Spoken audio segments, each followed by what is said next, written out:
Hello students, आज के lecture में हम इलेक्ट्रोकेमिस्ट्री का जो लास्ट पार्ट बचा है, ठीक है, बैटरी और थोड़ा बहुत छोटा मोटा कोरोजन और ये रस्टिंग वगैरह आपको एनसीईआरटी में मिल जाएगा, ठीक है, उसको हम कवर करेंगे नहीं, ठीक है।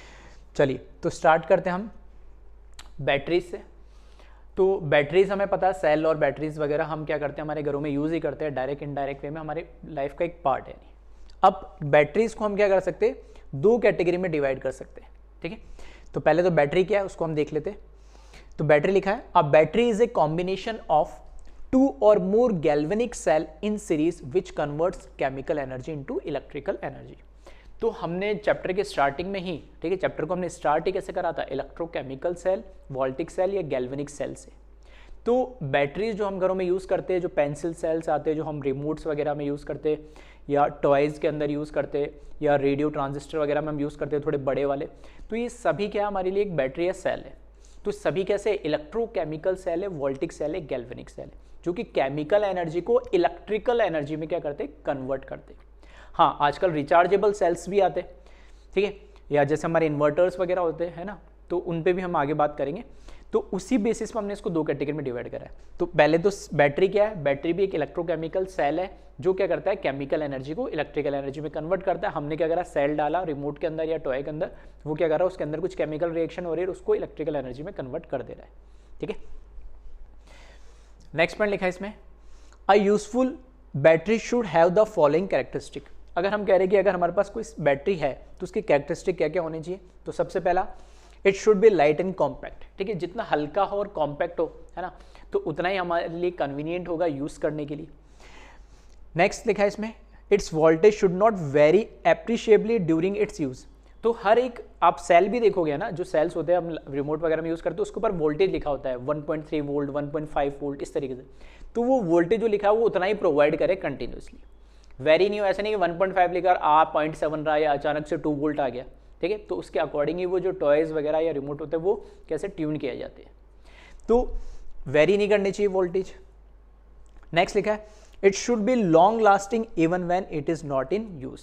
तो ऐसा भी नहीं है, जैसे कई बार होता है कि आप सेल यूज़ ना करो 5, 7, 10 दिन या 15 दिन, तो ऐसा नहीं ख़राब होने लग जाए, महीने भर यूज़ ना हो तो ख़राब होने लग जाए, अरे बस। तो थोड़ा लॉन्ग लास्टिंग होना चाहिए, ताकि ये एक बार क्या है, सेल दो तरह के, एक तो नॉन रिचार्जेबल है जिसको हम ठीक है, फिर से रीयूज़ नहीं कर सकते। तो जो रीयूज़ नहीं कर सकते तो उसकी तो वैसे भी अगर हमने उसको टाइम के साथ थोड़ा रख दिया तो ख़राब होने लग जाए, तो ऐसा तो कोई फिर हमारे लिए फ़ायदा नहीं है। तो ऐसा जो ये कैरेक्टरिस्टिक है कि इसका वोल्टेज वेरी नहीं होना चाहिए, ठीक है, लाइट होना चाहिए, कॉम्पैक्ट होना चाहिए, ठीक है, यूजेबल होना चाहिए, ईजिली हम उसको क्या फीजिबल यूज़ कर सके, और साथ में साथ जो लास्ट पॉइंट इसने दे रखा है कि लॉन्ग लास्टिंग होना चाहिए, ऐसा नहीं है महीने 2 महीने में ख़राब हो जाए, ठीक है, अगर यूज़ नहीं हो रहा था। चलिए तो इसको कॉपी करें, फिर हम बढ़ते हैं आगे इसमें, ठीक है, वीडियो पॉज करिए, इसको कॉपी कर लें। देन अगर हम बात करें टाइप्स ऑफ बैटरीज की, तो एक है प्राइमरी बैटरी और एक होती है सेकेंडरी बैटरी, ठीक है। दो कैटेगरी में हमने क्या करा, बैटरीज को डिवाइड करा, एक को प्राइमरी और एक को सेकेंडरी। बेसिक सा डिफरेंस ये है कि प्राइमरी बैटरी क्या है या प्राइमरी बैटरी सेल वगैरह क्या होते हैं, जिसको एक बार मैंने यूज़ करा फिर से रीयूज़ नहीं कर सकता।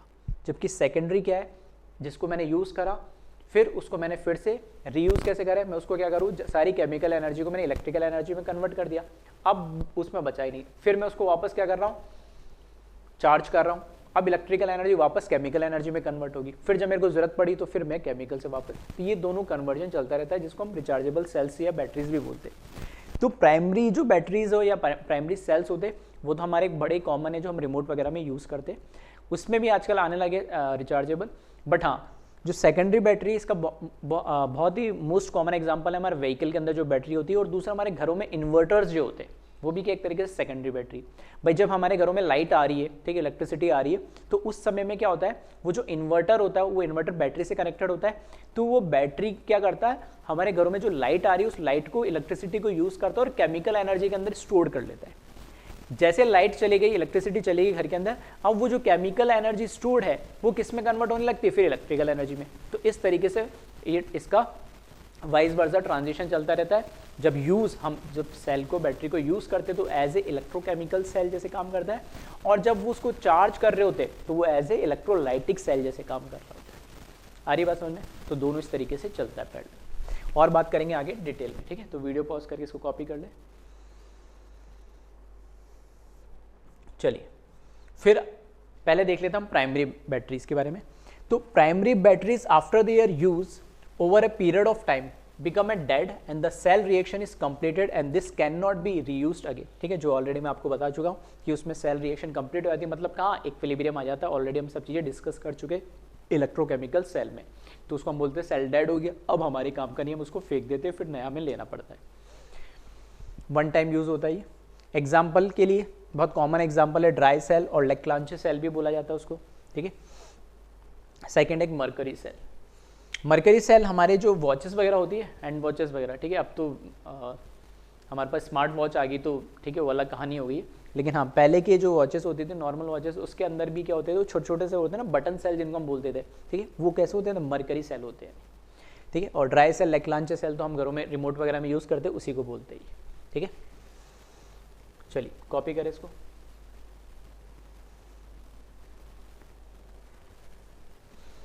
सबसे पहले ड्राई सेल और लेक्लांचे सेल देख लेते हैं। अब आपको इसमें देखना क्या है, बोर्ड पॉइंट ऑफ व्यू से अगर आपको क्या हो तो थोड़ा सा सेल का कंस्ट्रक्शन आपको आना चाहिए। एनसीईआरटी वगैरह में डायग्राम दे रखे, मैंने यहाँ पे बना दे रहा हूँ, दे दिए। दूसरा इनकी सेल की रिएक्शन, क्योंकि इलेक्ट्रोकेमिकल सेल है तो दो काम होगा, एनोड होगा, उस पर ऑक्सीडेशन होगा, कैथोड होगा, उस पर रिडक्शन होगा, और ओवरऑल रिएक्शन होगी, सेल रिएक्शन हमारी आ जाएगी। तो रिएक्शन आपको पता होना चाहिए, कंस्ट्रक्शन पता होना चाहिए, इससे ज़्यादा हमारे लिए कोई इंपॉर्टेंस नहीं है, ठीक है? बोर्ड वगैरह में पूछ ले तो। और कंपटीशन जेईई नीट में बात करें तो वो इनकी कैरेक्टरिस्टिक में जैसे वो पूछ लेगा कि इसका वोल्टेज कितना है, कौन सी रिएक्शन एनोड पे हो रही है, कौन सी कैथोड पे हो रही है, ठीक है? या ड्राई सेल के अंदर और मरकरी सेल में क्या डिफरेंस है, इस तरह के छोटे मोटे तो आप इनको पढ़ोगे तो समझ में आ ही जाएगा, ठीक है? तो चलिए ड्राई सेल की हम पहले बात करते हैं। तो एनोड और कैथोड मैंने बोला कि दो तो होगा ही, क्योंकि इलेक्ट्रोकेमिकल सेल है ही है। तो एनोड जो बना होता है वो जिंक का बना होता है, जिंक कंटेनर होता है, वो एनोड होता है। जो कैथोड होता है वो एक कार्बन रोड होती है, वो surrounded by powder of MnO2 and carbon, ठीक है? ठीक है ना? तो जो कैथोड होती है, एनोड तो होता है जिंक का कंटेनर, ठीक है? जो आपके घरों में सेल्स होते हैं रिमोट वगैरह में, ठीक है? तो या ट्रांजिस्टर में यूज़ करते हैं, तो वो सारे कौन सा ही ड्राई सेल, लेक्लांचे सेल, उसमें देखो भी सर वो जिंक का ऊपर की बार जो होती है उसकी एक कवर होता है, वो तो रैपिंग होती है जिसमें हमारे पे क्या होता है, सेल का नाम लिखा होता है जो भी कंपनी का। उसके अंदर जब आपको अगर उसको तोड़ के देखोगे तो वो जिंक का होता बना हुआ, तो वो जिंक कंटेनर तो क्या होता है, एनोड। और जो कैथोड होता है वो कार्बन रोड होती है, आपको देखोगे बिल्कुल सेंटर पे, ठीक है? जिस पे ऊपर एक होता है ना प्लस और नीचे से माइनस लिखा होता है, तो वो बिल्कुल सेंटर में कार्बन की रोड है ना, ऐसे सिलेंड्रिकल उसके अंदर इंसर्ट होती है, ठीक है? तो कार्बन रॉड होती है और वो कार्बन सराउंडेड बाय होती है मैग्नीशियम डाइऑक्साइड, ठीक है? MnO2 और कार्बन से, कार्बन पाउडर और MnO2 से वो क्या होती है, सराउंडेड होती है। फिर इसमें लिखा है the space between the electrode is filled by moist space of ammonium chloride, MnO2, zinc chloride and black carbon. अब हमने बोला जिंक का तो कंटेनर हो गया, जिंक के कंटेनर, और बीच में हमने रॉड डाली, तो जिंक का कंटेनर तो हमारा क्या हुआ, एनोड, और बीच में जो कार्बन की रॉड डाली वो क्या हो, कैथोड। अब उन दोनों के बीच में जो स्पेस है वो किससे फिल की जाती है, तो वो फिल की जाती है MnO2 से, जिंक क्लोराइड से, ब्लैक कार्बन से और अमोनियम क्लोराइड से, ठीक है? किस किस का क्या काम है, ठीक है? वो अभी हम आगे देखते हैं। इसको कॉपी करें वीडियो पॉज करके।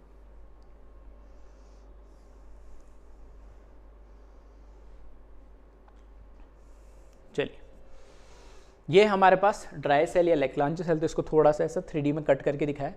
तो ये ऊपर आपको दिख रहा है, ये जो कंटेनर रेड कलर का, ये तो जिंक का बना हुआ होता है ना? ये दिख भी रहा है यहाँ पे, ये जिंक का बना हुआ, और ये बीच में जो ऊपर आपको दिखा था, और ये पूरी रॉड इस तरीके से कार्बन की रॉड होती है, और बीच में जो पेस्ट होता है, ठीक है? वो अभी हमने देख लिया, वो किसका होता है, MnO2 carbon black plus ammonium chloride plus zinc chloride का ये पेस्ट होता है। ये हमारी कार्बन रॉड कैथोड है ही, और ये जिंक का जो कंटेनर होता है, इसलिए इसके ऊपर देखोगे इस पे पॉजिटिव लिखा होता है, और नीचे जो सरफेस होता है वो जिंक का बना होता है वो नेगेटिव। तो ये हमारा क्या है, ये तो वो कैथोड, और ये हमारी जो जिंक की कंटेनर है वो क्या हो जाती है, एनोड हो जाती है, ठीक है? चलिए इसको ड्रॉ कर ले जल्दी से।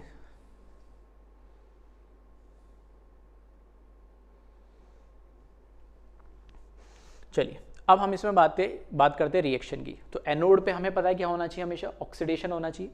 तो एनोड पे ऑक्सीडेशन होता है जिंक, ठीक है? हमारा एनोड है तो जिंक का यहाँ पर क्या होता है, ऑक्सीडेशन होता है, जिंक सॉलिड से जिंक +2 में कन्वर्ट होता है, 2 इलेक्ट्रॉन क्या करता है, लूज करता है। कैथोड पे क्या होना चाहिए, रिडक्शन होना चाहिए। तो यहाँ पर रिडक्शन किसका हो रहा है, तो यहाँ पर कार्बन तो बनी हुई है किसकी,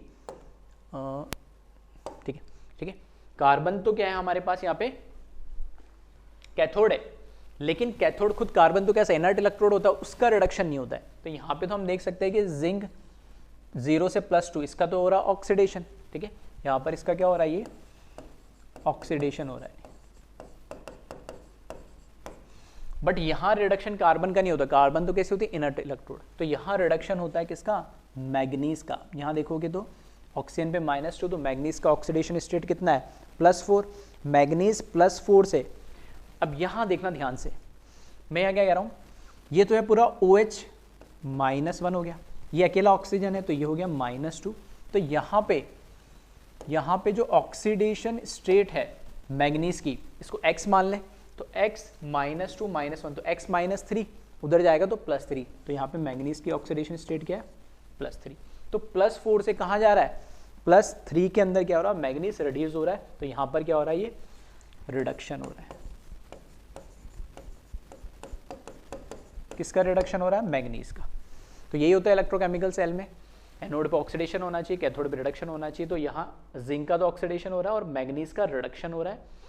अमोनियम क्लोराइड जो हमारे पास था, वहाँ से अमोनियम आयन और बाकी सब चीज़ इसको बैलेंस करने के लिए, तो अमोनियम आयन से क्या है, यहाँ से देखो 2 ऑक्सीजन और 1 हाइड्रोजन यहाँ पे, तो 1 H और 1 O मिलके तो OH बनाया इसने, है ना, और 1 ऑक्सीजन, ये एज इट इज बचा यहाँ पर क्या NH3, तो यहाँ पे गैस के फॉर्म में रिलीज होती है, ये गैस होती है अमोनिया इसके अंदर, ठीक है।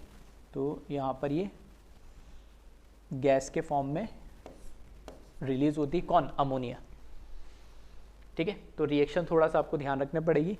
तो मेजर ये तो ध्यान रखें एटलीस्ट किसका ऑक्सीडेशन हो रहा है, किसका रिडक्शन होता है। अब यहाँ पर आप क्या करोगे, जब दोनों रिएक्शन को क्या करोगे, ऐड करोगे तो बैलेंस हो जाएगी। अब इसमें एक इंपॉर्टेंट चीज़ है, क्या इंपॉर्टेंट चीज़ है कि यहाँ क्या बन रही है, अल्टीमेटली एक अमोनिया गैस बन जा रही है। अब किसी भी कंटेनर, अब जिंक का कंटेनर है, अगर उस कंटेनर के अंदर कंटिन्यूस इस तरीके से रिएक्शन होती जाएगी कैथोड की, तो गैस बनती जाएगी, है ना, और गैस बनती जाएगी तो एक टाइम ऐसा आएगी बहुत प्रेशर हो जाएगा, प्रेशर बढ़ जाएगा तो वो कंटेनर फटने का, ब्लास्ट होने का चांसेस हो जाएंगे। तो इस प्रॉब्लम को रिड्यूस करने के लिए, इस प्रॉब्लम को ओवरकम करने के लिए क्या किया जाता है, यहाँ पर, ठीक है, यहाँ पर ऐड किया गया था, हमने क्या ऐड करा था, एक्स्ट्रा जिंक क्लोराइड ऐड किया था। देखो थोड़ा तो यहाँ से भी मिल जाएगा इसके ऑक्सीडेशन से, लेकिन इतना तो इनिशियली तो नहीं मिलेगा, ठीक है। तो यहाँ पे जिंक क्लोराइड जो हमने ऐड करा था, वहाँ से Zn+2 मिलेगा, और वो Zn+2 जो अमोनिया यहाँ से रिलीज हो रही है, उस अमोनिया के साथ मिलके एक कॉम्प्लेक्स कंपाउंड बना लेगा, ठीक है। ये दिख रहा है, स्क्वायर ब्रैकेट लगा दिया, ठीक है। तो ये क्या बना लेगा, एक कॉम्प्लेक्स कंपाउंड बना लेगा, ठीक है। इसको थोड़ा करेक्ट कर लेना, ये यहाँ पर, ठीक है, 4 यहाँ बाहर लिखा है, बाहर नहीं आएगा, जो ये 4 अमोनिया दे रखे ना, 4 अमोनिया, तो ये 4 इधर हो गया, और ये +2 थोड़ा आपको दूर दिख रहा है, ये इस ब्रैकेट पे लगा लेना +2, ये ब्रैकेट के बाहर होगा +2। अब ठीक है, तो यहाँ पे कोई ऑक्सीडेशन रिडक्शन नहीं हो रहा, नॉर्मल रिएक्शन हो रही है। यहाँ पर ये क्या बना, कॉम्प्लेक्स बना। कॉम्प्लेक्स में क्या होता है, एक सेंट्रल मेटल होता है और ये लिगेंड के जैसे काम करता है अमोनिया। तो एक अमोनिया ने 1 लोन पे डोनेट करा, तो 4 अमोनिया ने 4 लोन पे डोनेट करे, इस तरीके से कॉम्प्लेक्स कंपाउंड बनाता है ये, ठीक है। तो डिटेल में हम इसको कोऑर्डिनेशन केमिस्ट्री कॉम्प्लेक्स कंपाउंड में 12th क्लास में पढ़ते ही। अब ऐसा बनाने से क्या हो गया, ऐसा बनाने से ये हो रहा है कि यहाँ पे तो अमोनिया फ्री थी, लेकिन जब जिंक +2 के साथ ये कॉम्प्लेक्स कंपाउंड बना रहे हैं, तो ये जो कॉम्प्लेक्स कंपाउंड है ना, इस मॉइस्ट के अंदर जो पेस्ट है ना, वो सॉल्यूबल है वहाँ पे। तो अब अमोनिया फ्री नहीं घूम रही होगी, अमोनिया ने क्या करा, इसके साथ कॉम्प्लेक्स बनाया और वो उस पेस्ट के साथ या उस मॉइस्ट के साथ क्या होगी, सॉल्यूबल होगी। तो ये सॉल्यूबल कॉम्प्लेक्स एक तरीके से, ठीक है। तो ये क्या है, एक सॉल्यूबल कॉम्प्लेक्स है। तो इस तरीके से जो प्रॉब्लम अराइज हो रही थी, ठीक है, अमोनिया के बनने से, तो एक रिस्क था कि कंटेनर में कोई ब्लास्ट या किसी तरीके की प्रॉब्लम ना हो जाए, तो वहाँ ये जिंक क्लोराइड उसमें ऐड कर देते हैं, और जिंक क्लोराइड ऐड करने से वहाँ से Zn+2 के साथ मिलके ये कॉम्प्लेक्स कंपाउंड बना लेती है, जो कि सॉल्यूबल होता है, और इस तरीके से अमोनिया गैस को हम क्या करते हैं, वहाँ से रिमूव करते जाते हैं, ठीक है। फिर इसका ध्यान रखना, जो ई सेल होता है, ठीक है, पहला तो एक तो है ट्रांजिस्टर और क्लॉक्स के अंदर ये ड्राई सेल और लैक्लांच सेल यूज होते ही है, और दूसरा ये वैल्यू ध्यान रखना, ई सेल 1.5 वोल्ट, ठीक है। आप देखोगे सर वो जो सेल्स होते हैं पेंसिल सेल, उस पर लिखा हुआ था 1.5 वोल्ट, ठीक है। तो इनका रिएक्शन फिक्स होगी एनोड कैथोड की, ठीक है। इसके यूजेस क्या ट्रांजिस्टर क्लॉक्स में होते हैं, और इसका अगर मैं बोल रहा हूँ तो इलेक्ट्रोड पोटेंशियल इन सेल का होता कितना है, तो 1.5 वोल्ट होता है। तो ये वैल्यू भी थोड़ा ध्यान रखना, ठीक है। चलिए तो वीडियो पॉज करें और इसको कॉपी करें।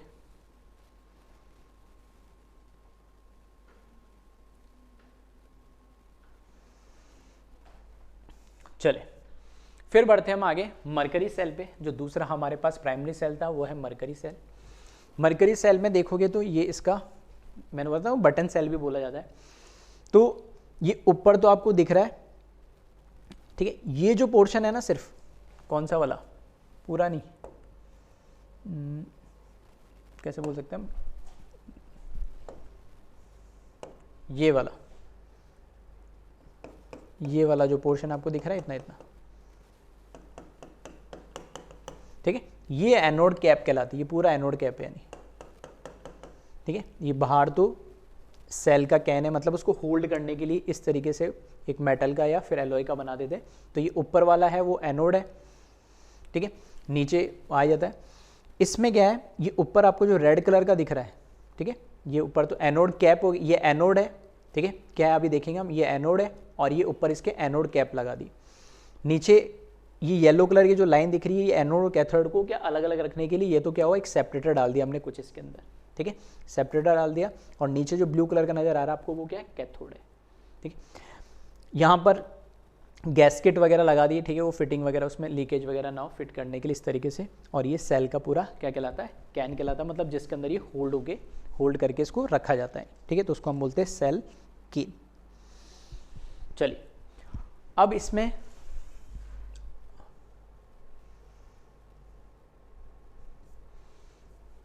ठीक है, तो यहां पे जो एनोड है वो किसका बना होता है, तो ये एनोड बना हुआ होता है जिंक एमेलगम का।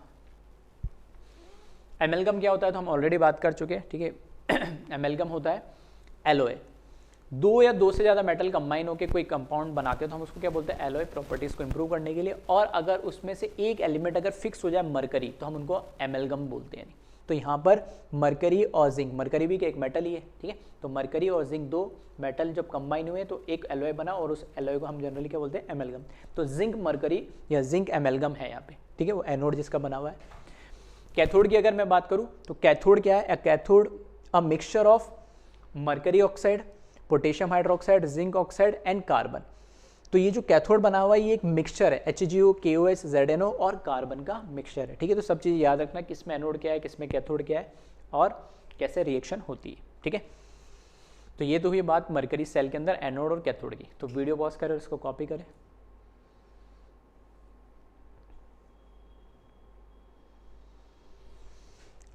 चलिए अब यहाँ पे बात करते हैं हम रिएक्शन की। तो एनोड पे फिर से क्या हो रहा होगा, ऑक्सीडेशन, ठीक है। तो यहाँ पर देखिए आप किसका ऑक्सीडेशन हो रहा है, तो यहाँ पे चलिए यहाँ पे जो ऑक्सीडेशन हो रहा है वो ऑक्सीडेशन किसका हो रहा है, जिंक का। हमें रेडॉक्स चैप्टर में भी हम ये बात कर चुके कि जो हमारे पास एलॉयज होते हैं, है ना, एलॉयज के अंदर हम जो एलिमेंट है तो उसका ऑक्सीडेशन स्टेट जीरो होता है। मतलब हम वहाँ नहीं बोल सकते कि यहाँ पे एलॉय के अंदर एलिमेंट ये +2 में +3 में, नहीं, एलॉय के अंदर मैं ऑक्सीडेशन स्टेट क्या मानते हैं उसको, एलिमेंटल फॉर्म होता है जीरो। तो यहाँ पे भी क्या है, जिंक मरकरी का एमेलगम है। Hg ब्रैकेट में क्यों लिखा, सिर्फ ये बताने के लिए कि जिंक के साथ कंबाइन फॉर्म में जिंक, क्या मरकरी के साथ कंबाइन फॉर्म में जिंक ऐसे फ्रीली नहीं है, तो इसको इस तरीके से लिखा गया। और यहाँ पर हो क्या रहा है, यहाँ पर आप देखोगे तो जिंक यहाँ पे एलिमेंटल स्टेट में एलॉय के अंदर, एमेलगम के अंदर, और यहाँ पर +2 में। तो जिंक का यहाँ पर क्या हो रहा है, ऑक्सीडेशन हो रहा है, और यहाँ पर ठीक है ये इलेक्ट्रॉन है, ठीक है, तो उस पर नेगेटिव चार्ज लगा लेना। तो इसके अंदर यहाँ पर ये हो रहा है ऑक्सीडेशन, जिंक का यहाँ पर क्या हो रहा है, ऑक्सीडेशन हो रहा है,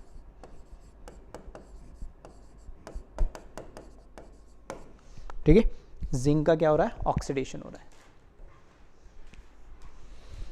फिर हम आगे बात करते हैं इसमें कैथोड। कैथोड में क्या रिएक्शन हो रही है, तो कैथोड में आप जब रिएक्शन देखोगे तो कैथोड के अंदर HgO + H2 + 2 इलेक्ट्रॉन, तो Hg लिक्विड + 2HO। यहाँ पे जो रिडक्शन हो रहा है वो रिडक्शन हो रहा है मरकरी का। किसका रिडक्शन हो रहा है, मरकरी का। या ऑक्सीजन पे -2 होगा तो Hg पे कितना चार्ज होगा, +2, और यहाँ पे Hg जो है लिक्विड फॉर्म में आ गया, मतलब एलिमेंटल फॉर्म में गया, तो +2 से 0 जा रहा है, तो यहाँ पर ये क्या हो गई, रिडक्शन। तो ऑक्सीडेशन यहाँ पर भी किसका हो रहा है, जिंक का होता है, और रिडक्शन यहाँ पर मरकरी का होता है। ठीक है, बाकी सब चीज़ें तो बैलेंस करने के लिए इसको लिखी गई है, तो ये थोड़ा ध्यान रखिएगा। तो मेन ऑक्सीडेशन किसका हो रहा है, रिडक्शन किसका हो रहा है, वो आप ध्यान रखिएगा। ठीक है, उसके बाद सेल रिएक्शन टोटल की बात करें हम, तो यहाँ पर हमने क्या करा, दोनों रिएक्शन को आप क्या कर दो, ऐड कर दो। तो ये देख भी सकते हो आप यहाँ से, जब इसको ऐड करोगे दोनों रिएक्शन को, तो इनको इस तरीके से लिखा गया ताकि ये बैलेंस हो जाए। ठीक है, तो यहाँ पे 2 इलेक्ट्रॉन से कंप्लीट रिएक्शन के अंदर हमें पता फ्री इलेक्ट्रॉन्स नहीं आने चाहिए, तो 2 इलेक्ट्रॉन से 2 इलेक्ट्रॉन कैंसिल हो जाएंगे, H2O से ये H2O कैंसिल हो गया, 2H माइनस से 2H माइनस कैंसिल हो गया, रिमेनिंग ये आपके पास मिल जाएगा। तो अल्टीमेटली ऐसे यहाँ से आप देखोगे तो जिंक 0 से +2 ऑक्सीडेशन हो रहा है, और मरकरी +2 से यहाँ पे 0 इसका रिडक्शन हो रहा है। तो ये कंप्लीट इलेक्ट्रोकेमिकल सेल रिएक्शन हो गई जिसके अंदर रेडॉक्स रिएक्शन हो रही है। ठीक है, चलिए फिर इसके यूजेस की बात करें तो in hearing aids, watches and cameras वगैरह के अंदर आता ही है। ठीक है, तो आजकल के ब्लूटूथ वाले आपको पता ही है, ईयरबड्स आते हैं, ठीक है, एड्स आते हैं, तो उनके अंदर तो ये क्या बोलते हैं हम, जो सेल होता है वो एक्चुअल में कौन सा होता है, मर्करी सेल होता है। वॉचेस में पहले बता ही चुका हूँ, कैमरास वगैरह में भी लगे होते हैं छोटे मोटे। और इसका जो ई सेल होता है वो ध्यान रखना 1.35 वोल्ट होता है, कोई इसकी साइज भी छोटी होती है तो इसका वोल्टेज भी कम होता है 1.35, जबकि जो हमारा पेंसिल सेल होता है नॉर्मली उसका कितना होता है 1.5। ठीक है, तो ये चीज़ें ध्यान रखिएगा। चलिए तो इसको कॉपी करें वीडियो पॉज करके।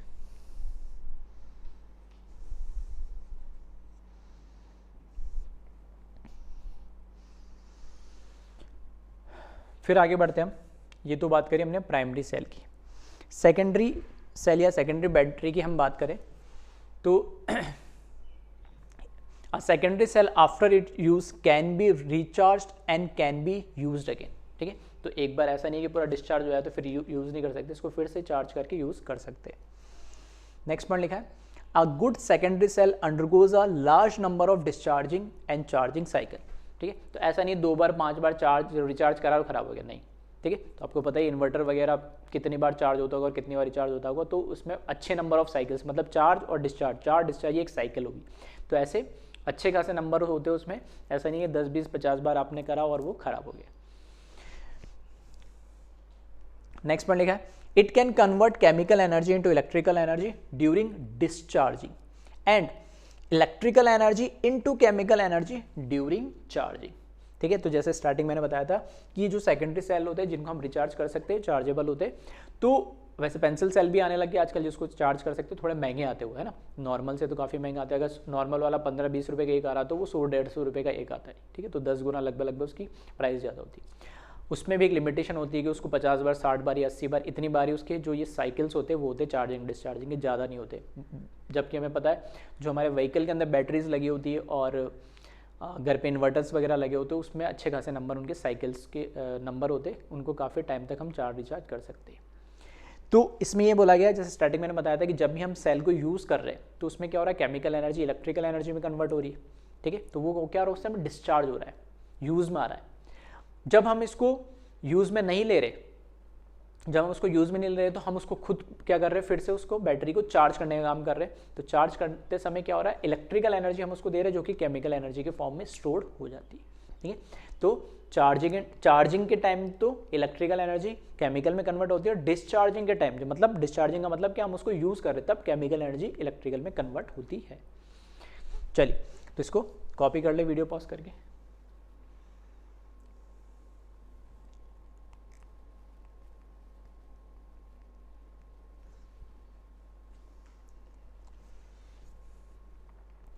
अब जो सेकेंडरी सेल हमें पढ़ना है उसमें है सबसे एनसीईआरटी में यही दे रहेगा, और एक ही हम पढ़ते हैं जनरली लेड स्टोरेज बैटरी। ठीक है, लेड की बनी होती है, तो इसमें थोड़ा सा ये तो 3D डायग्राम हो गया ना थोड़ा सा, और एनसीईआरटी में ऐसा मिल जाएगा। इसको आप सिंपल भी बना सकते हैं, कैसे मैं बता देता हूँ। ठीक है, तो यहाँ पे जैसे इसका एनोड हो गया, ठीक है, वो नेगेटिव वाला है, पॉजिटिव टर्मिनल को यहाँ पे कैथोड बता दिया है। ठीक है, ये negative plates lead grids filled with spongy lead, ठीक है, इसका मतलब ये बताता हूँ इसका। फिर positive plates lead grids filled with PbO2, ठीक है। और यहाँ पर जो इलेक्ट्रोलाइट होता है वो 38% सल्फ्यूरिक एसिड सॉल्यूशन होता है। देखो ये तो थोड़ा चलो 3D व्यू में इस तरीके से बना दिया। अगर आपको बनाना है सिंपल तो इस तरीके भी आप बना सकते हैं। सिंपल से आप क्या करें, इस तरह का एक कंटेनर बनाए, है ना। उस कंटेनर के अंदर आप, अब जो ये सेल्स होते हैं ना, इसमें क्या होते हैं, मल्टीपल इलेक्ट्रोड होते हैं, यानी ठीक है, मल्टीपल एनोड और कैथोड होते हैं। फॉर एग्जांपल मैंने यहाँ पर क्या करा,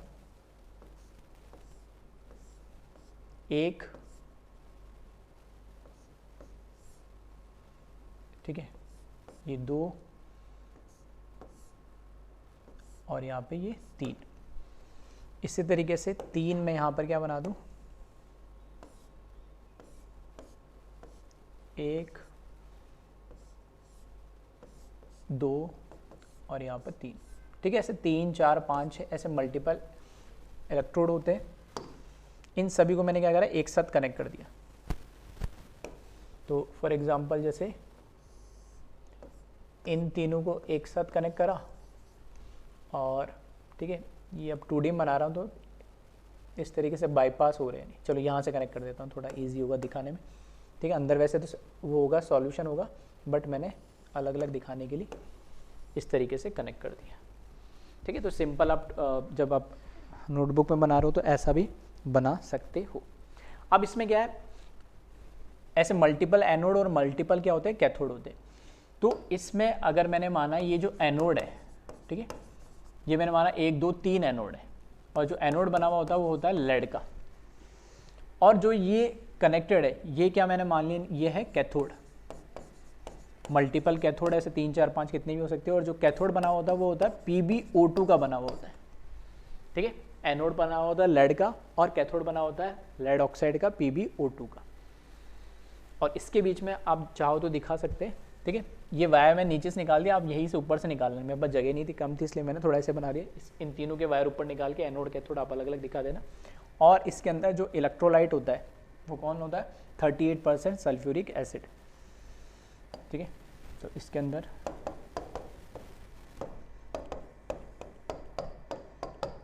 ठीक है, ये है यहाँ पर इलेक्ट्रोलाइट 38% H2SO4 सॉल्यूशन हो गई, ठीक है। चाहो तो इस तरीके से आप बना सकते हो, अगर इस तरीके देखने में दिक्कत हो रही है। तो यहाँ पे जो लिखा है ना, negative plates lead grids filled with sponge lead, lead grids का मतलब है ऐसे मल्टीपल्स एनोड और कैथोड होता है, वही देखो यहाँ पे भी लिखा है positive plate lead grids filled with PbO2।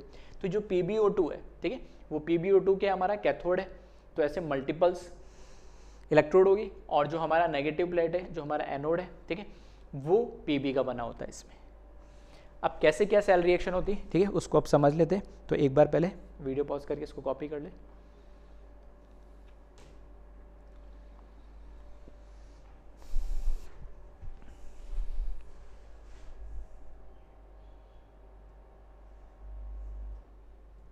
चलिए अब देखते हैं इसमें, when the cell discharging during its use it function as voltaic cell, ठीक है। जैसे कि मैंने आपको बताया गैल्वेनिक से एक वोल्टिक सेल या इलेक्ट्रोकेमिकल सेल जैसे यूज होगा, केमिकल एनर्जी इलेक्ट्रिकल एनर्जी में कन्वर्ट हो रही होगी जब हम सेल को यूज कर रहे होंगे, या हम ऐसे बोल सकते हैं वो डिस्चार्ज हो रहा है। तो यहाँ पे एनोड जो हमारा बना है लेड का, और मैंने बताया कैथोड किसका बना है, लेड ऑक्साइड PbO2 का बना होता है, ये ध्यान रखना है आपको। चलिए तो रिएक्शन, ठीक है, यहाँ से थोड़ी सी समझने के लिए इसलिए मैं खुद ही लिखता हूँ यहाँ पे रिएक्शन में। चलिए तो एनोड पे जो रिएक्शन होती है वो होती है लेड की। तो यहाँ पे जो लेड है Pb है, ठीक है, सॉल्यूशन के अंदर से सल्फेट -2 जो इलेक्ट्रोलाइट है उसके साथ ये मिलके बना लेता है लेड सल्फेट।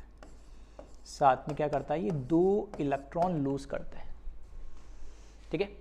तो लिखा इस तरीके से ताकि बैलेंस हो, Pb दिख रहा होगा, सल्फर सल्फर दिखा होगा, 4 ऑक्सीजन दिख रहा होगा, और 2 माइनस है तो उसको बैलेंस करने के लिए 2 इलेक्ट्रॉन, तो उसने 2 इलेक्ट्रॉन निकाल दी। तो यहाँ पर अगर हम देखें तो लेड 0 से कहाँ जा रहा है, पूरे सल्फेट पे क्या होता है -2 चार्ज जो दिख ही रहा है, तो लेड 0 से +2 यहाँ पर क्या हो रहा है, इसका ऑक्सीडेशन हो रहा है,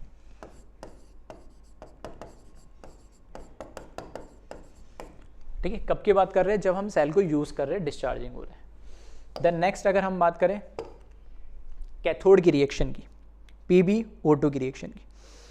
तो PbO2 में क्या होता है, यहाँ पर क्या होता है, जो PbO2 है हमारा, ठीक है, ये भी दोनों में एक अच्छी बात ये है कि लेड भी लेड सल्फेट में कन्वर्ट होता है एनोड पे ऑक्सीडेशन में, और PbO2 भी PbSO4 मतलब लेड सल्फेट, दोनों ही एनोड और कैथोड दोनों ही लेड सल्फेट बनाते हैं। ये अच्छी बात है ताकि याद रखने में ईजी होता है।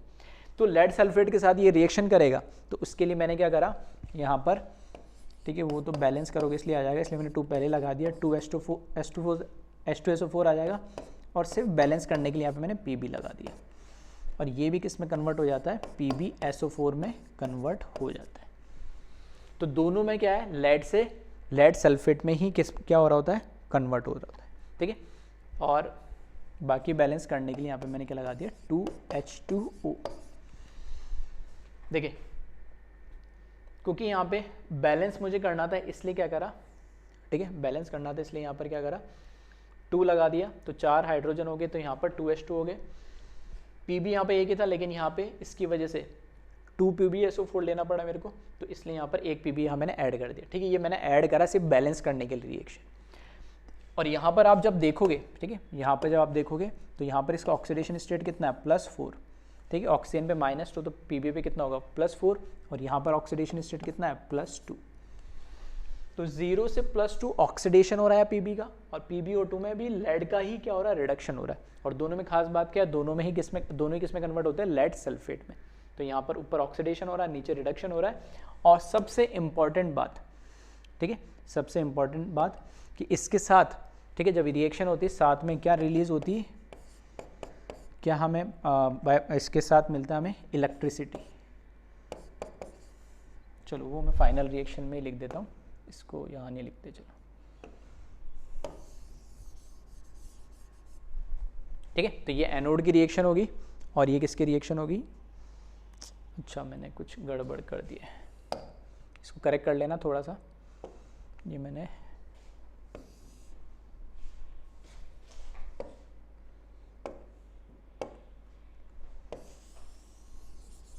ठीक है, PbSO4 में तो कन्वर्ट होगी, बट मैंने ओवरऑल रिएक्शन लिख दी गलती से, तो इसको आप करेक्ट कर ले। PbO2 की जब रिएक्शन होगी, ठीक है, अगेन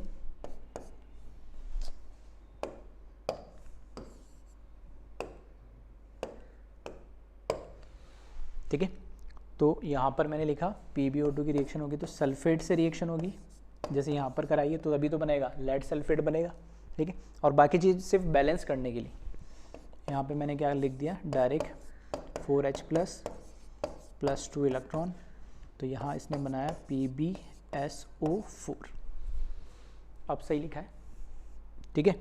और यहाँ पर साथ में 2H2 निकल जाएगा, सही है। देखिए सिंपल याद रख, देखो याद तो आपको रखना ही पड़ेगा, तो याद रखने के लिए क्या है, ठीक है, तो ऑक्सीडेशन रिडक्शन दोनों हो रहा है, तो यहाँ पर क्या हो रहा है, रिडक्शन हो रहा है। देखो बस इतना आपको पता होना चाहिए, एनोड लेड का Pb का बना होता है, कैथोड PbO2 का बना होता है, और दोनों ही PbSO4 बनाते हैं, तो यहाँ से आपको अपना ऑक्सीडेशन और ये रिडक्शन मिल जाएगा।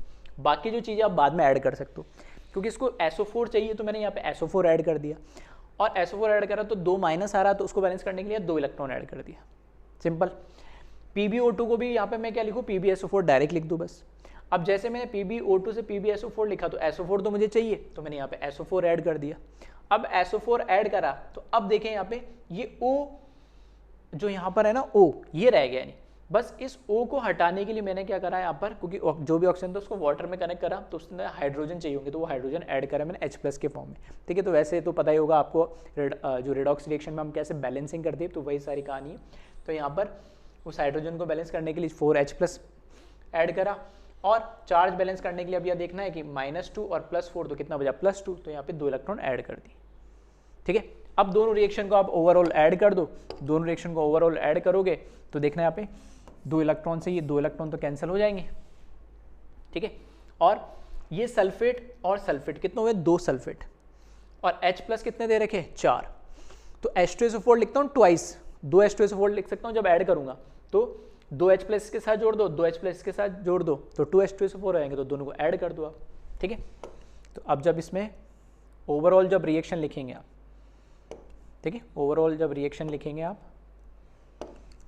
तब देखिएगा, तो यहाँ पे मैं लिख रहा हूँ ओवरऑल रिएक्शन, तो जो दोनों रिएक्शन लिखिए बस उसको आपको क्या करना है, ऐड करके लिखना है। तो यहाँ पे देखना, क्योंकि रिएक्शन आपको याद रखनी है इसलिए थोड़ा सा मैं टाइम ले रहा हूँ। PB इसको एज इट इज़ लिखा मैंने, ठीक है। फिर इस PbO2 इसको एज इट इज़ लिखा, इधर सल्फेट सल्फेट और 4H+, तो क्या ऐसे लिख सकता हूँ 2H2SO4, सही है। सब हो गया रिएक्टेंट साइड में। प्रोडक्ट साइड में 2 PbSO4 बन रहे हैं, 2 PbSO4 प्लस इलेक्ट्रॉन तो कैंसिल हो गया और ये 2H2। तो ये फाइनल आपकी ओवरऑल रिएक्शन होगी। और इस ओवरऑल रिएक्शन के अंदर, ठीक है, जब ये रिएक्शन हो रही होगी तो साथ में यहाँ पर आपको क्या मिलेगी, प्रोडक्ट साइड में इलेक्ट्रिसिटी मिलेगी, जो आपको क्या है, यूजफुल है आपके लिए, ठीक है। तो ये रिएक्शन जो है, ये रिएक्शन है जब आप सेल को क्या कर रहे हैं, यूज कर रहे हैं, जब सेल क्या हो रहा है, डिस्चार्ज हो रहा है। और सेल जब डिस्चार्ज हो रहा है तो उस समय में एनोड लेड का है, कैथोड PbO2 का है। और ओवरऑल रिएक्शन के अंदर दोनों ही ऑक्सीडेशन रिडक्शन होकर ओवरऑल लेड सल्फेट में कन्वर्ट होते हैं, बट साथ में इलेक्ट्रिसिटी भी मिलती है। ये तो प्रोसेस था कब, जब डिस्चार्ज हो रहा है, ठीक है। तो कॉपी करें इसको वीडियो पॉज करके, फिर हम आगे बात करते हैं इसमें।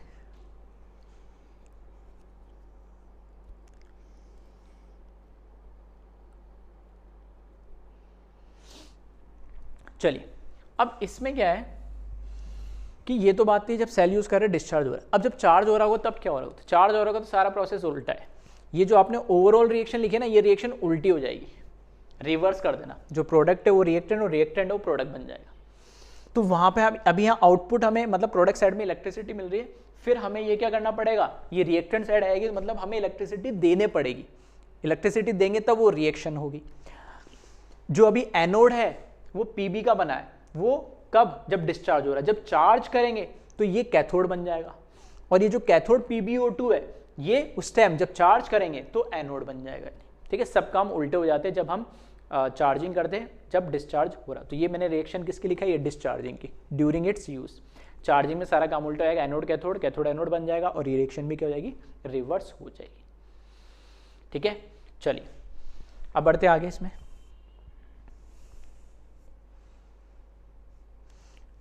ठीक है, तो यहाँ लिखा ही है, the above reaction occurs when battery is in use, that is discharging of battery through which electricity is obtain from battery. ठीक है, तो वीडियो पॉज करके इसको भी लिख लेना। ठीक है, यहाँ पे दैट इज डिस्चार्जिंग लिखा, ठीक है, वो इलेक्ट्रिसिटी की वजह से। चलो मैं हटा देता हूँ इसको, लिख लिया होगा तो।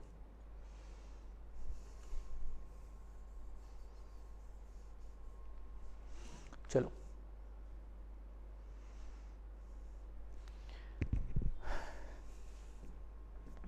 ठीक है, तो फर्स्ट पॉइंट इसमें लिखा है, on charging the discharge battery the above reaction is reverse, that is PbSO4 as anode and cathode is converted into Pb and PbO2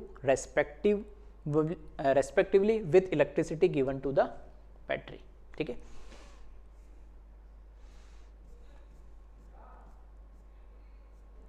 ठीक है। नेक्स्ट पॉइंट लिखा है, during discharging chemical energy converted into electrical energy and during charging electrical energy converted into chemical energy. Already बात कर चुके हैं।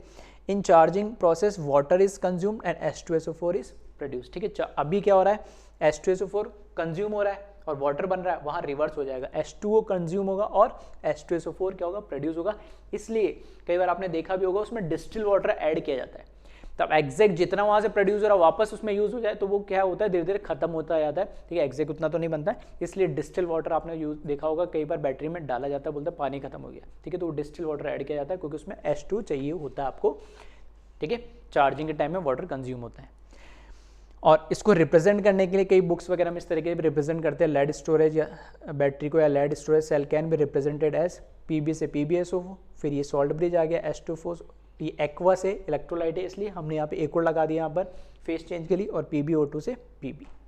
ठीक है, और यूज़ कहाँ होता है ये ऑटोमोबाइल्स और इन्वर्टर्स के अंदर होता है, ये भी मैं अपन बात कर ही चुके हैं।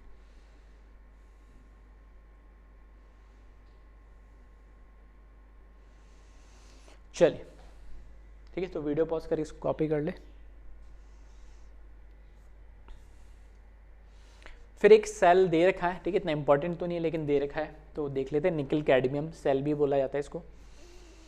तो यहाँ पर ये जो आपको ग्रे कलर की दिख रही है वाइट सिल्वर कलर की पॉजिटिव प्लेट है, ठीक है, बीच में सेपरेटर है, और ये जो ब्लू कलर की आपको नज़र आ रही है, ठीक है, नेगेटिव प्लेट है। तो एनोड कैथोड हम बोल सकते हैं, और उनके बीच में सेपरेटर है, ठीक है। तो चाहो तो आप वीडियो पॉज करके कॉपी कर सकते हैं इसको।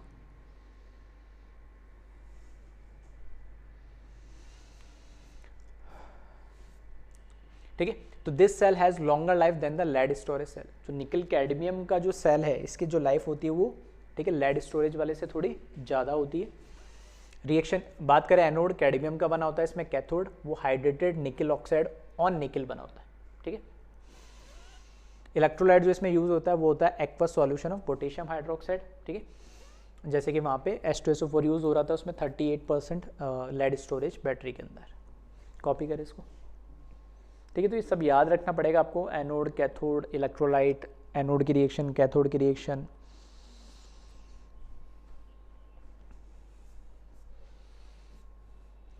ठीक है, तो यहाँ पर अगर रिएक्शन की बात करें, ठीक है, तो यहाँ एनोड कैथोड की अलग अलग रिएक्शन तो नहीं दे रखी, ठीक है, एनसीईआरटी में वैसे दे रखा है, तो ओवरऑल रिएक्शन दे रखा है। तो यहाँ पे हम देख सकते हैं कैडमियम और निकल की जब रिएक्शन होगी, ठीक है, तो कैडमियम 0 से कहाँ जा रहा है, ये +2, इस एनोड है तो ऑक्सीडेशन होना चाहिए, बिल्कुल हो रहा है। OH पे चार्ज कितना होता है, -1 होता है, 3 दे रखे, तो यहाँ पर चार्ज कितना होगा निकल का, +3, और यहाँ पर देखना चार्ज यहाँ पर आ जाएगा ये +2, क्योंकि ये कितना होगा -2 होगा OH। तो कैडमियम 0 से +2 जा रहा है और निकल +3 से +2 जा रहा है, नहीं। तो ये ओवरऑल रिएक्शन है इसकी, और ये कहाँ यूज़ होते हैं, कैलकुलेटर, पोर्टेबल पावर टूल्स वगैरह के अंदर ये यूज़ होते हैं निकल कैडमियम सेल। चलिए इसको कॉपी करें वीडियो पॉज करके। अब जो थोड़ा इंपॉर्टेंट है इनमें से भी ना, एक तो लेड स्टोरेज वाला, एक ड्राई सेल लैक्लांचे, ठीक है, मतलब ड्राई सेल, एक लेड स्टोरेज, और तीसरा फ्यूल सेल। ये 3 तो आप थोड़ा कम से कम याद रखें, इनमें से तीनों में से कोई भी पूछा जा सकता है। तो फ्यूल सेल की हम बात करते हैं।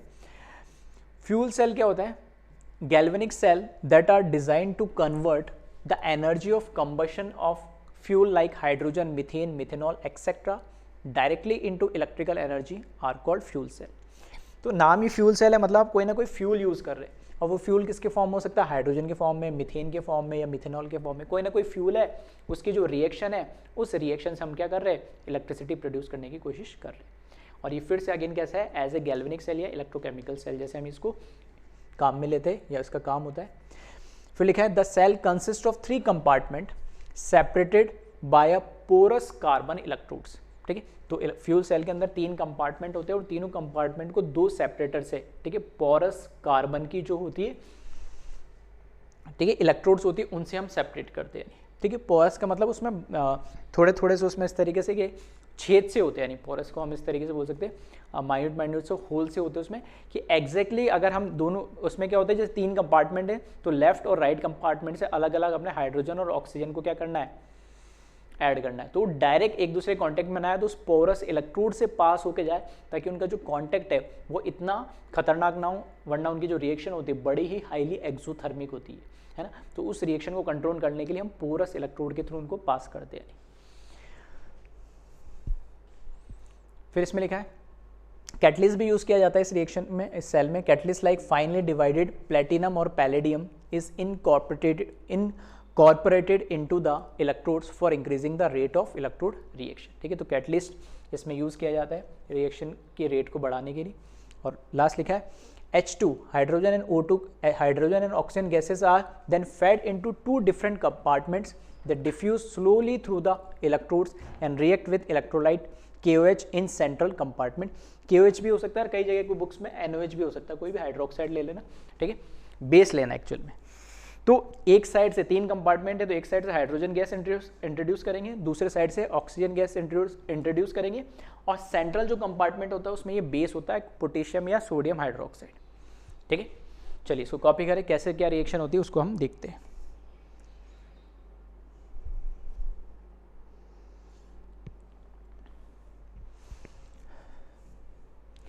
तो हाइड्रोजन ऑक्सीजन जो फ्यूल सेल है, ठीक है, फ्यूल सेल में भी कई सारे होते हैं, जैसे हमने बोला कोई भी फ्यूल, तो यहाँ पर हम स्पेसिफाई कर दिया हमने कौन सा हाइड्रोजन ऑक्सीजन फ्यूल सेल है। तो थोड़ा सा ठीक है, उम्मीद करते दिख रहा होगा थोड़ा सा ना। तो ये 3 कंपार्टमेंट है, फर्स्ट, सेकंड और थर्ड। ठीक है, तो इस लेफ्ट वाले कंपार्टमेंट से तो मैंने हाइड्रोजन गैस इंट्रोड्यूस कर रहा हूँ, राइट वाले कंपार्टमेंट से ऑक्सीजन गैस। यहाँ पे जो देखोगे तो लेफ्ट साइड में ये हाइड्रोजन की रिएक्शन लिख रखी, तो अल्टीमेटली यहाँ पे देखोगे H2 से किस में कन्वर्ट हो रहा है, वो H2 में। तो हाइड्रोजन 0 से +1 मतलब क्या हो रहा है, उसका ऑक्सीडेशन हो रहा है। ठीक है, आगे भी लिखी रिएक्शन, इसमें लिखी थी वो तो है ही। इसी तरीके से राइट साइड में देखोगे तो ऑक्सीजन इंट्रोड्यूस हो रहा है, और ऑक्सीजन फिर H2 के साथ रिएक्ट करके और क्या किस में कन्वर्ट हो रहा है, OH- में। तो यहाँ पे ऑक्सीजन पे 0 ऑक्सीडेशन स्टेट है, और OH- में देखोगे तो -2 होती है। तो 0 से -2 क्या हो रहा है, ऑक्सीजन का रिडक्शन। तो यहाँ पर एनोड है ये, हाइड्रोजन एज ए एनोड, तो oxidation, oxygen as a cathode, ये रिडक्शन। अब ये जो आपको दिख रही है इलेक्ट्रोड्स, ये 2 इलेक्ट्रोड है, यानी एनोड और कैथोड है। ये कंपार्टमेंट है जिसमें गैसेस इंट्रोड्यूस की जाती है।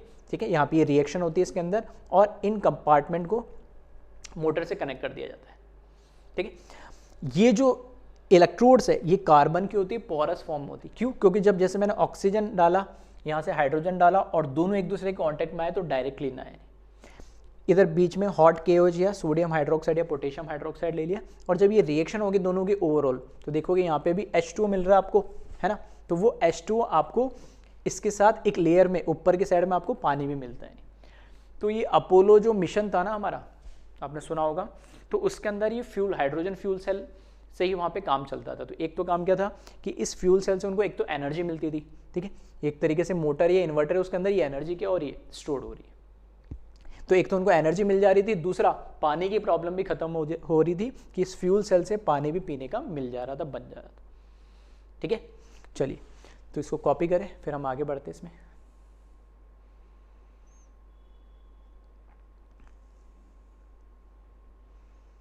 ठीक है, तो यहाँ पे वैसे लिखा है पोरस कार्बन इलेक्ट्रोड दोनों साइड में ना,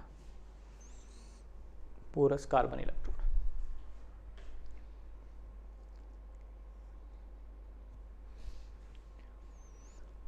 चलिए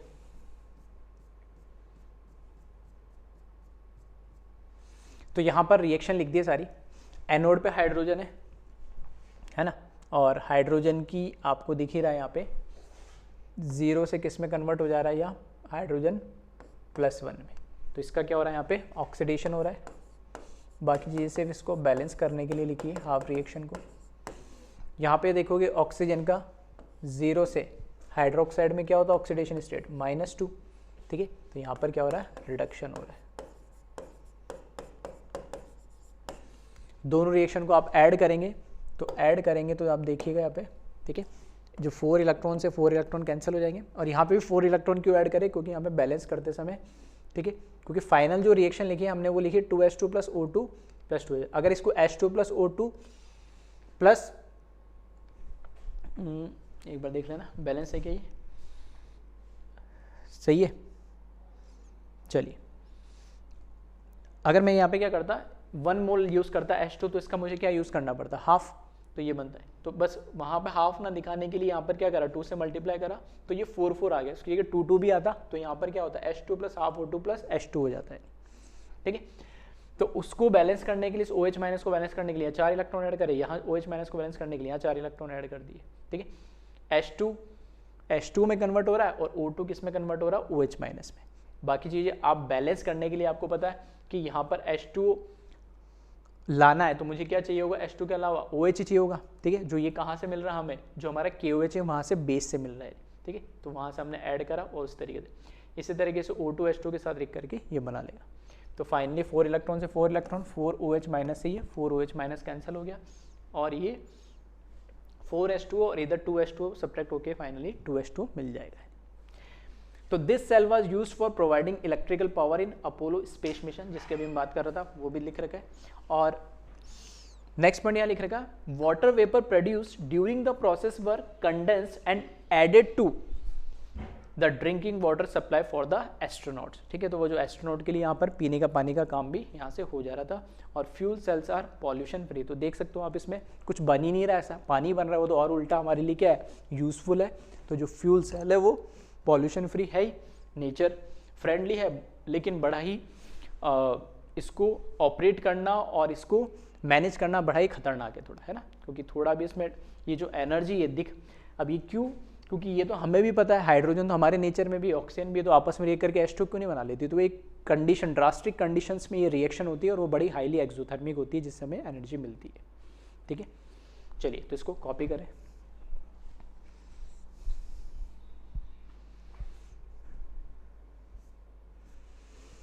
फिर हो सकता है कहीं भी न्यूमेरिकल ऐसा छोटा मोटा आ जाए जेई वगैरह में, है ना। तो एफिशिएंसी ऑफ फ्यूल सेल लिखा है।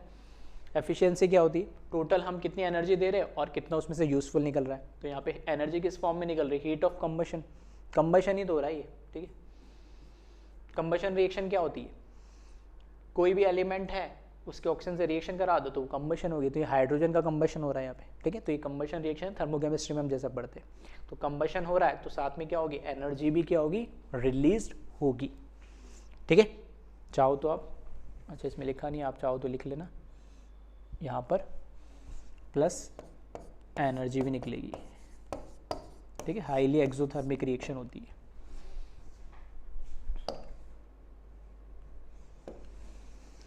चलिए, तो ये इसमें बोला है कि एफिशिएंसी तो 100%, एफिशिएंसी तो 100 लगाई दिया, हीट ऑफ कंबशन जो एक्चुअल एनर्जी निकल रही है, अब उसमें से यूजफुल वर्क डन कितना हमारे में काम आ रही है, तो उसकी क्या हो जाएगी, एफिशिएंसी हो जाएगी उस फ्यूल सेल की, कि हीट तो बहुत सारी रिलीज हुई, क्या पूरी की पूरी जो हीट है, एनर्जी, क्या हमने उसको यूजफुल वर्क में कन्वर्ट कर ली, अगर कर ली तो 100% हो गया एफिशिएंसी, नहीं करी तो जितनी करी वो इसकी एफिशिएंसी बन जाएगी।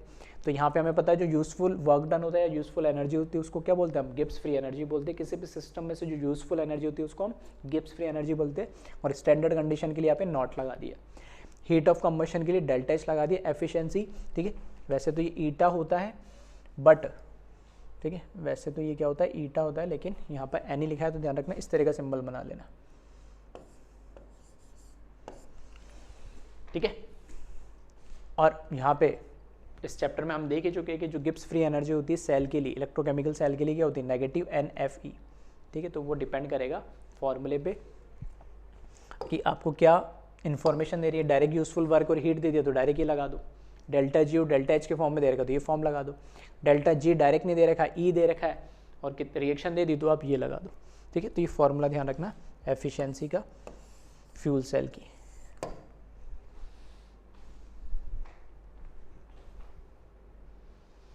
चलिए, तो ये तो है हमारे यहाँ तक सारे सेल्स, जिसमें हमने प्राइमरी और सेकेंडरी देख लिए। प्राइमरी में हमने ड्राई सेल, लेक्लांचे सेल और मरकरी सेल दो की बात करी, उसमें से ड्राई सेल इंपॉर्टेंट है। फिर हमने सेकेंडरी में बात करी लेड स्टोरेज और निकल कैडमियम के लिए, उसमें से लेड स्टोरेज इंपॉर्टेंट है। और तीसरा हमने फ्यूल सेल की बात कर ली। अब हम देखने वाले हैं थोड़ा सा कोरोजन क्या होता है, रस्टिंग, कोरोजन वगैरह। ठीक है, तो इसको कॉपी कर ले वीडियो पॉज करके। चलिए, तो यहाँ लिखा हमने कोरोजन। तो कोरोजन अगर हमें सुना होगा नाम बचपन से, है ना, जंग लग जाता है, अक्सर सुना होगा कि लोहे पे जंग लग गया या कोई भी मेटल है वो कोरोड होने लग गया, उस पर परत निकलने लगी। ठीक है, वो उसका चूरा बन के निकलने लगा। ठीक है, तो वो सब क्या कोरोजन का फॉर्म है। तो corrosion is defined as the deterioration of substance because of its reaction with environment due to formation of oxide, hydroxide, sulfate, carbonate, etc. in presence of air and moisture is known as corrosion.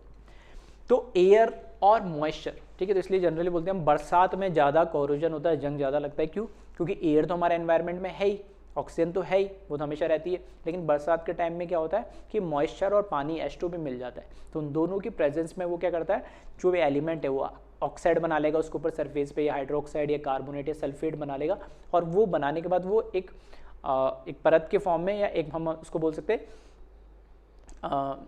एक ऐसे बोल सकते हैं shield के form में ऐसे ऊपर deposit हो जाती है और फिर वो निकल जाती।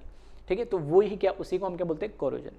तो लिखा है द डिटोरेशन, डिटोरेट करता रहता है वो एलिमेंट को, जो भी हमारा मेटल होगा है ना, of a substance because of its reaction with environment due to formation of this, ठीक है। तो कार्बोनेट, सल्फेट और ऑक्साइड, इनकी वजह से वहाँ पर उसका डिटोरेशन होता रहता है। एग्जाम्पल अगर हम बात करें कोरोजन की, तो सबसे कॉमन एग्जाम्पल है रस्टिंग ऑफ आयरन। क्यों? क्योंकि उसके ऊपर आयरन का ऑक्साइड बन जाता है रस्ट के फॉर्म में। नेक्स्ट है tarnishing of silver. Silver sulphide की वजह से आपने देखा होगा कि चांदी कई बार ऐसी काली सी पड़ जाती है ना, तो उसको साफ वाफ भी कराते। पुराने जो लोग थे वो उसको क्या बोलते कि धुलवाने के लिए भेज देते, जो हमारे पास ज्वेलर होता है, सुनार होता है उसके पास, और बोलते कि चमक नहीं आ रही इसमें। तो चमक क्यों नहीं आती? क्योंकि उसके ऊपर टाइम के साथ क्या होता है, वो सिल्वर की क्या बना लेता है, सल्फाइड बना लेता है, तो उसमें टार्निशिंग आ जाती है, उसकी शाइनिंगनेस कम हो जाती है। इसी तरीके से development of green coating on copper, वो किसकी वजह से होता है, कॉपर कार्बोनेट की। ऐसे आपने जब कॉपर भी देखा होगा, ठीक है, तो वैसे तो कभी ऐसे ज़रूरत नहीं पड़ी वायर की, अलग ही इंडस्ट्री में जाओगे तो कॉपर के अलग अलग बहुत यूज़ होते हैं। तो उसमें कॉपर को हर बार यूज़ करने से पहले क्लीन करना पड़ता है केमिकली, ठीक है। स्पेसिफिक टाइप के सॉल्यूशंस होते हैं, उसमें उसको क्लीन करना पड़ता है। तो क्लीन करते समय करता है कि उस सरफेस पे जो भी, ठीक है, जो कॉपर के जो कार्बोनेट्स, ऑक्साइड वगैरह जो भी बन जाते हैं ना, उसको केमिकली हम क्या करते हैं, रिमूव करते हैं, ताकि वो उसको यूज़ कर पाए। तो जो कॉपर होता है ऐसे दिखने में तो बड़ा शाइनिंग होता है, लेकिन जब उस पर ऑक्साइड बन जाती है तो वो टार्निश हो जाता है, थोड़ी सी उसकी शाइनिंग क्या होती है, कम हो जाती है, ठीक है। चलिए इसको कॉपी करें।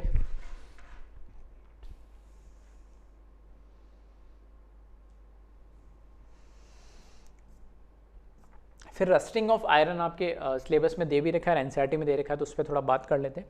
तो rusting of iron refers to the formation of rust, a mixture of iron oxide on the surface of iron object, ठीक है। तो किसी भी आयरन के ऑब्जेक्ट के ऊपर मॉइस्चर और एयर के प्रेजेंस में, मतलब मॉइस्चर मतलब H2O और एयर मतलब O2 के प्रेजेंस में, वहाँ पर क्या होता है, आयरन ऑक्साइड की लेयर बना लेता है ऊपर, जो क्या रस्ट के फॉर्म में निकलती है। फिर the rusting of iron characterized by the formation of a layer of a red flaky substance that easily crumbled into powder, ठीक है। तो रेड कलर के फ्लैकी मतलब वो देखोगे कि मतलब सरफेस से थोड़ी सी फूल सी जाती है, ठीक है, तो हम उसको क्या बोलते हैं, फ्लैकी टाइप की। तो उस तरीके से वो एक पपड़ी सी उसमें बनने लगती है, तो वो किस फॉर्म में निकलता है, हमारे पास रस्ट के फॉर्म में निकलता है आयरन के ऊपर। देन लिखा है rusting is a electrochemical cell in which redox reaction occurs between oxygen and iron in an environment containing water. अब बात हो रही है कि ये हम सर इलेक्ट्रोकेमिकल सेल वेल जो पढ़ रहे थे, तो ये रस्टिंग वस्टिंग कहाँ से आ गई? तो सारी कहानी आप ये देखोगे, जो हमने बैटरीज पढ़ी उसमें भी इलेक्ट्रोकेमिकल सेल ही होता है वो।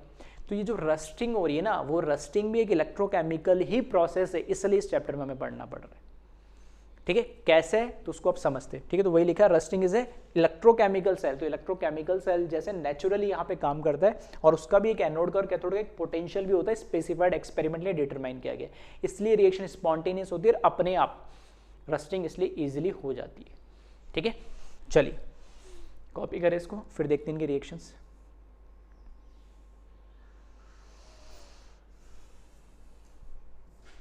ठीक है, तो यहाँ पे लिखा है mechanism of rusting of iron, ठीक है।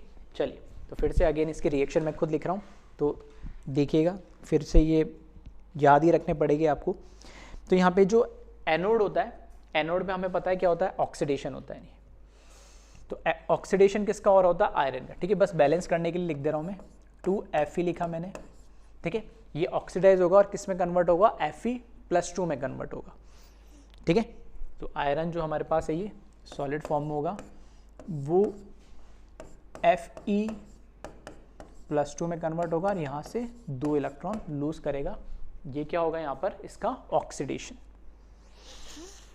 ये जो रिएक्शन हो रही है ना, इस रिएक्शन का एक, क्योंकि ऑक्सीडेशन हो रहा है तो मैं क्या लिखूंगा यहाँ पे, ऑक्सीडेशन पोटेंशियल। तो इस रिएक्शन के एक ऑक्सीडेशन पोटेंशियल की वैल्यू है, ठीक है। और एक्सपेरिमेंटली, ठीक है, एक्सपेरिमेंटली वो डिटरमाइन की गई है ऑक्सीडेशन पोटेंशियल, और ये स्टैंडर्ड लगा दिया, और ये होती है 0.44 वोल्ट, सॉरी, ठीक है, 0.44 वोल्ट होती है,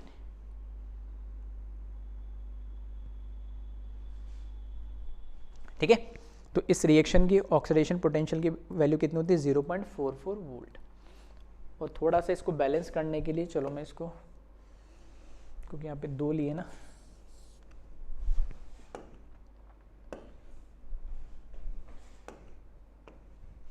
तो यहाँ पे 2 मोल्स लिए, तो ये किस में कन्वर्ट होगा, 2 में कन्वर्ट होगा। चलिए इसको पूरा चेंज कर देते हैं।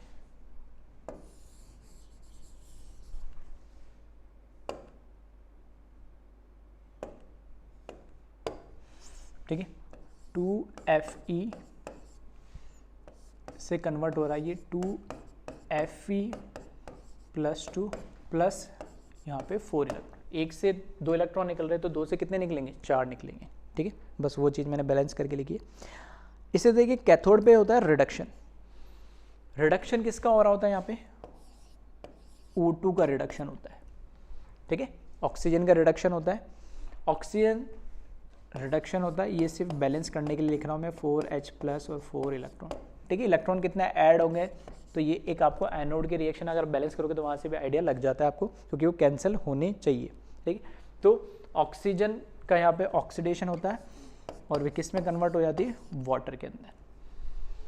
ठीक है, 0 से आप देख सकते हो -2 में, तो वहाँ पर क्या हो रहा है, इसका रिडक्शन हो रहा है। और इसके रिडक्शन की पोटेंशियल होती है, रिडक्शन पोटेंशियल की जो वैल्यू होती है वो होती है E0R 1.23 वोल्ट।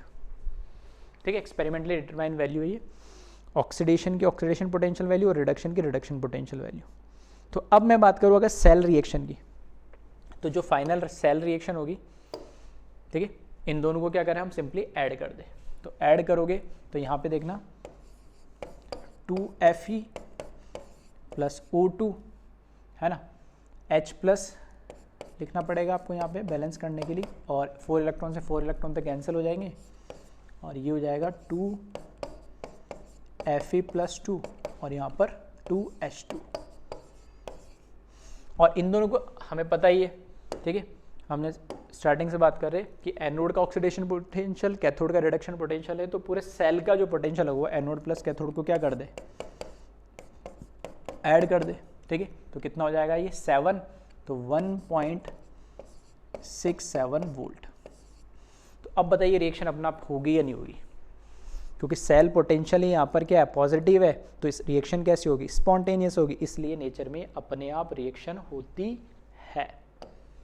आई बात समझ में, तो रस्टिंग अपने आप की होती है, वो यहाँ से हमें पता लग रहा है, क्योंकि इसका ऑक्सीडेशन पोटेंशियल पॉजिटिव है तो अपना आप होगा स्पॉन्टेनियस, इसका रिडक्शन पोटेंशियल पॉजिटिव है तो ये अपना आप स्पॉन्टेनियस हुआ, और दोनों को ऐड करा तो ये सेल की रिएक्शन भी होगी, क्योंकि सेल रिएक्शन हमें क्या मिल रही है, पॉजिटिव। ठीक है, फिर लिखा है यहाँ पे electrons released at anodic spot. ठीक है, तो स्पॉट से बने हुए होते, move through the metal and go to another spot on the metal and reduce oxygen in the presence of H plus. अब क्या है, फॉर एग्जाम्पल अगर मेरे पास कोई आयरन की सरफेस है ना, तो यहाँ पर मैंने मान लिया ये आयरन की, ठीक है, कोई शीट है या सरफेस है, इस पे कोई आप देखोगे जहाँ पर है ना एकदम फिनिश्ड सरफेस होगी ना, तो वहाँ पे रस्टिंग इतनी ईजिली नहीं लगती है। अगर कहीं पे भी आपको कोई एजेस हुआ या फिर कहीं पे भी थोड़ा सा मेटल कहीं से ब्रेक है कुछ है, तो वहाँ पे रस्टिंग ज़्यादा होती है। ठीक है, तो वहाँ पे रिएक्ट करना थोड़ा सा ईजिली होता है। तो फॉर एग्जांपल ये एक स्पॉट है जहाँ पर आयरन का क्या हुआ, ऑक्सीडेशन हुआ। अब ये जब ऑक्सीडेशन हुआ तो यहाँ पर क्या रिलीज हुए, 4 इलेक्ट्रॉन। ये 4 इलेक्ट्रॉन क्या करेंगे, यहाँ से कोई दूसरा स्पॉट ढूंढेंगे। ठीक है, कोई दूसरा स्पॉट ढूंढेंगे, तो ये मेटल के थ्रू होके इलेक्ट्रॉन क्या करते हैं, यहाँ से दूसरे स्पॉट पे जाते हैं, एक स्पॉट से दूसरे स्पॉट पे। ठीक है, तो यहाँ से ये इलेक्ट्रॉन एक स्पॉट से दूसरे स्पॉट पे गए मेटल के थ्रू, 4 इलेक्ट्रॉन। तो यहाँ पे आयरन का क्या हुआ, ऑक्सीडेशन हुआ था, और यहाँ पर दूसरे स्पॉट पे जाके वहाँ ऑक्सीजन का इलेक्ट्रॉन उनको देके और उनको क्या करा देता है, रिडक्शन करा देता है। ठीक है, किसकी प्रेजेंस में, H प्लस की प्रेजेंस में। दिख रहा है H प्लस तो आपको चाहिए, और H प्लस कहाँ से मिलेगा, कार्बोनिक एसिड H2CO3। अब ये H2CO3 कहाँ से आ गया, तो हमें पता है नेचर के अंदर H2 तो है ही, प्लस CO2 भी है, तो कार्बोनिक एसिड तो मिल ही जाएगा उसको। तो अल्टीमेटली उसको H प्लस चाहिए, तो वो कहाँ से, कार्बोनिक एसिड के फॉर्म में लेता है। The spot behave as cathode. ठीक है, तो ये एनोड हो गया ये वाला स्पॉट, और ये वाला स्पॉट कैसा हो गया, कैथोड हो गया। इस तरीके से ये रस्टिंग वाली रिएक्शन होती है। अब क्या ये फाइनल रस्ट है, नहीं, ये फाइनल रस्टिंग नहीं है। ठीक है, फाइनल रस्ट क्या है उसको हम देखते हैं, इसको कॉपी करें एक बार।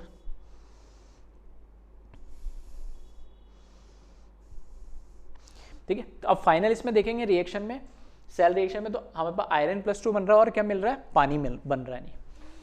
अब ये जो आयरन प्लस 2 और पानी है ना, तो यहाँ पर ये लिखा ही है Fe+2 ion are further oxidized by atmospheric oxygen to ferric ion. This comes out as a rust in the form of hydrated ferric oxide Fe2O3.XH2 and with further production of H+ ion. ठीक है, तो जो iron plus 2 पिछले reaction में हमने देखा था final cell reaction में, उसमें वो जो आयरन प्लस 2 था, ठीक है, बैलेंस करने के लिए लिख रहा हूँ मैं बस, 4 लगा दिया, आयरन प्लस 2 है, ये क्या करेगा, जो वहाँ पर हमने आयरन प्लस 2 और कौन मिला, क्या बना था, पानी, ठीक है, तो पानी के साथ ये रिएक्शन करेगा, साथ में नेचर से क्या ले लेगा, ये ऑक्सीजन, ठीक है, नेचर से ऑक्सीजन के साथ पानी भी बनाई था और वैसे भी होता भी है, और आयरन प्लस 2 वहाँ पर बना था सेल रिएक्शन में, तो ये बन जाता है फेरिक ऑक्साइड के अंदर, ये कन्वर्ट हो जाता है Fe2O3, साथ में H+ आयन भी ये प्रोड्यूस करता है, ठीक है, H+ आयन भी ये क्या करता है, फाइनली प्रोड्यूस करता है, तो बाकी तो मैं बैलेंस करने के लिए लिखा है। अब इस रिएक्शन में H+ हमें मिल गया एक बार, जो हमारे कहाँ पे कैथोड वाली रिएक्शन में H+ यूज हो रहा था, तो वापस इसको H+ मिल गया, और ये जो Fe2O3 है, ये एक्सेस ऑफ वाटर के साथ कंबाइन होके और हाइड्रेटेड ऑक्साइड बना लेती है, जिसको हम क्या बोलते हैं, रस्ट बोलते हैं। तो फाइनली ये जो Fe2O3 है, ये X molecule of H2O use करेगी और ये बना लेगा फाइनली Fe2O3.XH2, ठीक है, ये हमारा क्या कहलाता है, रस्ट कहलाता है, ठीक है, तो यहाँ पे लिख देता हूँ, और एक्चुअल जो रस्ट होता है ना, वो मिक्सचर होता है, रस्ट जो होता है वो होता है मिक्सचर ऑफ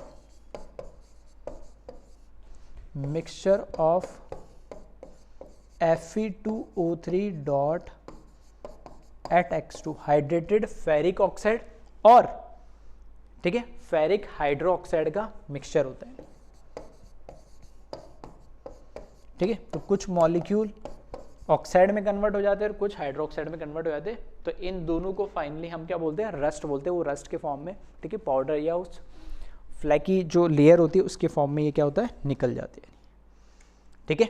चलिए, तो इसको कॉपी करें वीडियो पॉज करके।